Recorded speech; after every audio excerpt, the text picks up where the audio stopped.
I've disclosed in the past that The Legend of Zelda Twilight Princess stands as my favorite game of all time. Of course, picking the one favorite of anything, be it games, movies, music, etc., is a rather silly concept to me. If I had to pick a favorite game, it'd be this one. I've already spoken most of my piece on this game before in an old video that I hope you don't watch, because frankly it's pretty terrible. I should honestly redo it. So for the sake of this video, I'm mostly going to be discussing Dusklight as a port in of itself, and how it differs from prior releases of this game, and what decomp goodies we can expect from it. Interestingly, this is only one of the 2 planned decomps we have for Twilight Princess, the other being Courage Reborn. Maybe I'll look at that release when it comes out, but I'd reckon most of what I'll talk about with this release can be applicable with that one. Having a favorite retro game get a decomp release is always a fun nugget of a surprise. I remain an advocate that decompilations or recompilations to be a superior form of a retro game compared to tried and true conventional emulation. That said though, it requires an elaborate passion project from dedicated fans to finish a decomp of just one game, meaning that if a decomp is in development,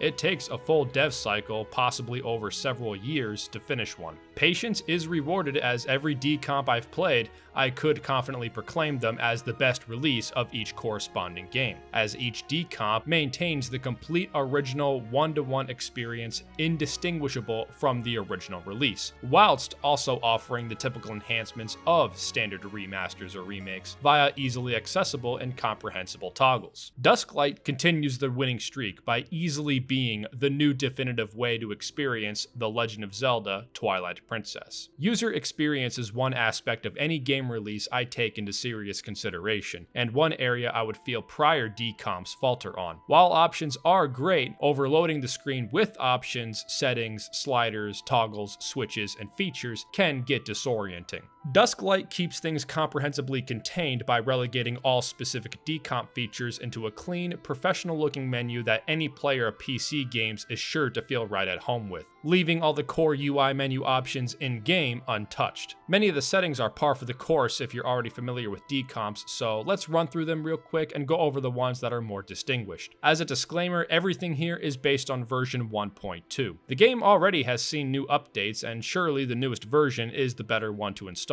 and may contain features that I won't discuss here. Widescreen can be disabled for that authentic 4:3 look, very useful if you're running this on a CRT. Resolution options if you absolutely gotta extinguish any trace of 6th gen polygonal geometry stair-stepping. Shadow resolution, which I'd hope you keep low, as softer shadows are more aesthetically pleasing, don't argue. Resampling, which when set to area can provide sharp, crispy pixels for those like me who get a kick out of that sort of thing. Not really something that's too noticeable once you increase the native internal resolution. You can now unlock the frame rate to match your screen's refresh rate. I never thought this game to really need a higher frame rate, but I'll be damned if it doesn't look amazing. Of course, this game is hard-coded at 30 FPS, so frame blending techniques are used to smooth over some animations, and other animations can't be improved, I'm afraid. Some animations can also exhibit visual glitches with the frame rate unlocked, but they are few and far between and never game-breaking. On a 120Hz screen, it looks absolutely stellar and made it feel like playing this game for the first time again. I don't usually care for that phrase, but this is quite literally the first time I got to play this game at higher frame rates, and yeah, it's pretty kick-ass. Especially with the CRT filter slapped on it, the higher frames make the look extra eye candy. The new bloom options are a welcome surprise, and I must admit the new bloom rendering is nicer compared to the original. Having an option to tone down the brightness of the bloom is welcome for those who don't care for the look of it, but if you're someone who'd rather play the game with the bloom completely off, then I'm sorry, we can't be friends. Maybe amicable acquaintances,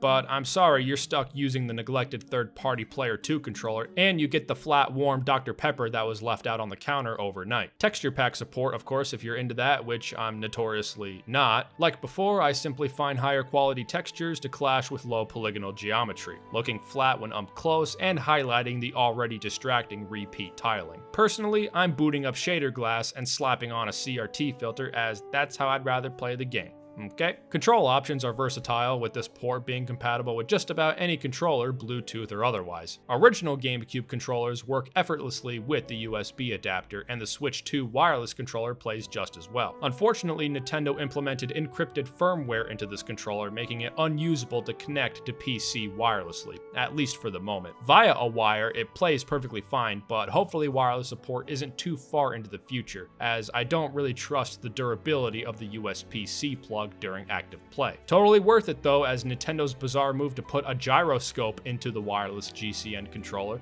pays off immensely with this port. Playing this game with an authentic controller with gyro aiming is like a wet dream come to life. Do play with the settings to dial in your preferred sensitivity. A semi-new option in this port is a free camera toggle. I say semi as this was already a control feature in the Wii U remaster of this game. It makes the camera behave like how it does in Breath of the Wild and Tears of the Kingdom, where once you move the camera, all camera control is completely independent of character control, i.e. the camera will no longer track in accordance to character movement. In the Wii U release, I thought the new camera was implemented horribly, as it conflicted with character movement, had noticeable input lag, and caused Epona's shadow to disappear when zoomed out. The free cam in this port is so much more responsive that it's not even funny. The only concession is that you can't really zoom out when using this mode, and if you're playing with a GCN controller, you may have to map a hotkey to toggle first person, as this action is typically mapped to an analog stick click, which the GameCube controller noticeably doesn't have. Frankly, I'd say you're better off having free camera disabled. Turned off, the camera behaves exactly like how it does in the original GameCube release, with flexible horizontal control and 2 FOV toggles for the vertical axis. This was always a favorite feature of mine in the original to achieve nice wide angles when riding in Hyrule Field, and with full widescreen now, it looks absolutely stunning. Standard audio features, with the best setting being a toggle to prevent Midna's lament from fading out during that dramatic moment of the game. Always felt like an oversight to have the damn battle music fade in during this part, as it really does take you out of it. You only get to hear this song once in the whole game, so it's nice to be able to actually listen to it.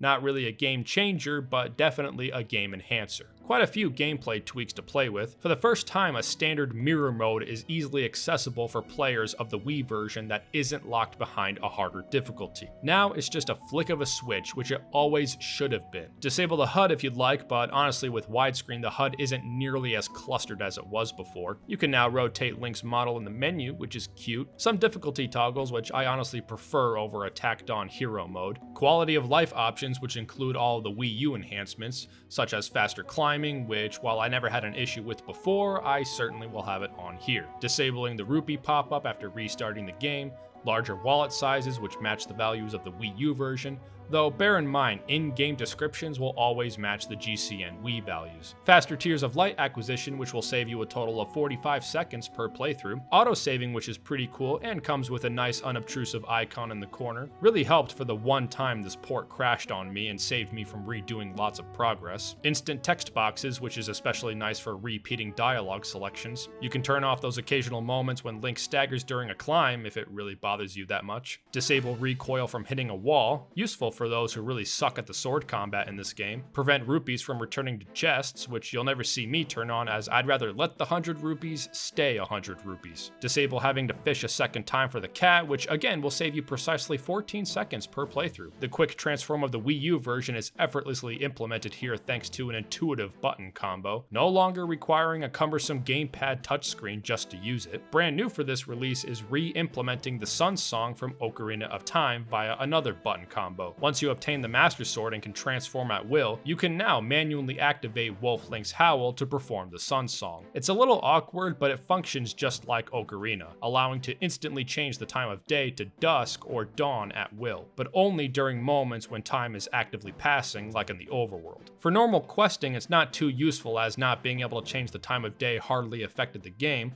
but for Poe hunting, it's an absolute game changer. So many times in previous playthroughs, I'd seek out a Poe right at the ass crack of dawn and miss my window once the sun rose. Wasn't too much of an issue, as frankly I never fully complete the Poe quest, but for completionists, this change is transformative, one of the best new additions of this PC release. For those who cling onto their old action replay discs, this release includes pretty much all the cheats you could ever want. Not too interested in most of these, but I'm sure they can be fun to dick around with. Disabling the heavy movement from iron boots, ball and chain, and depleted magic armor is considerable, as it can definitely make the Goron mines less tedious, albeit looking rather ridiculous. I really didn't want to use the spinner acceleration toggle, as I always found criticism towards the spinner to be juvenile and grossly nitpicky, but I'll be damned if it isn't pretty fun to use. It's like a 3D Zelda's version of the Pegasus boots, where it's great for longer, broad stretches of land, but cumbersome in tight corridors. That just about covers all the noteworthy options within the decomp menu, all accessible before starting the game or via a simple button hotkey when in-game. Speaking of which, I do love how the decomp menu is just the title screen on idle. I don't know, it feels kinda epic just having it linger until you're ready to play the game. Very polished, if you ask me. As far as the rest of the game is concerned, it's the same Twilight Princess experience you know and love. This port is based on the GameCube release of the game, so various content from the Wii and Wii U ports are missing, but are not missed. The Wii's exclusive motion combat is absent, but remember that it was just an accelerometer acting as a button press, so it fundamentally wasn't a superior experience. The pointer control aiming being missing is a bummer, but the gyro was always much better to me anyways. The Wii's item management is missing, but I'll forever advocate for the sheer snappiness of the game's item wheel. 2 item buttons is enough from how quick item management can be. No ghost lantern, but I always thought it was useless, and the Sun Song is a better Poe hunting tool anyway. No Cave of Shadows, but since that was locked behind an amiibo, I consider it negligible. And pointless, as at no point in the whole game are you ever going to need to carry 10,000 goddamn rupees. I much prefer the foundation be that of the GameCube version anyway, as all the little issues I had with the Wii U version are gone. The music doesn't go near mute during loading transitions, Epona doesn't have an obnoxiously heavy steer to her controls, Link doesn't have an obnoxious snappiness to his controls, there isn't any baked in input lag, which if you feel the Wii U version doesn't have, I urge you to play the versions back to back. Finally, no more stamps. Was never a fan of them to begin with, so I'm certainly not sweating their exclusion here. In any case, for the sake of preservation's sake, I'm glad the GameCube release was the foundation for this port, as regardless of any enhancement future releases have, this one holds the most historical significance. And this port effectively renders the GameCube original version completely obsolete. To give you perspective, when the Wii U version came out, I initially gave my GameCube copy away to an old friend as I no longer saw the value in it. Then, after much reflection, I made efforts to reclaim that copy, as I missed how much more polished it felt compared to the Wii U version. Also, since prices have completely blown to unreasonable amounts. If you want to play this port, please just put these on. I swear you'll look great in them. All said and done, there's fundamentally no reason to hunt down a physical copy of any version of this game anymore. Dusklight is absolutely the one and only version of the game you'll need to play. I just hope that if you're experiencing this game for the first time via this port, you'll reconsider having some of the enhancements off, cause, you know, authenticity and shit. Regardless, any configuration is instantly better than Twilight Princess HD, so if you haven't already, I'd highly recommend checking it out. No better excuse to replay this game again, and doing so re-cements my belief that this right here is where the traditional linear style Zelda formula peaked. That should just about do it for me today. I would like to take a moment and reassure that future projects are still planned, but with a full-time job and otherwise busy adult life, it's not easy to find the energy to actively work on making videos. Next up is a review of Resident Evil 9, as I really enjoyed my time with that, and I would like to talk about it. After that is a review of Metroid Prime 4, as contrary to popular consensus, I really liked my time with it, and I'm compelled to share my experience to hopefully shine upon the game's bizarrely mixed reception. Until then, I hope y'all continue to be well, and to be well to others. Can't promise when the next one will be out, but maybe consider logging off every now and then in the meantime. Does wonders for the mental health. That just about covers it for me today, so all that's left to say is thank you for watching.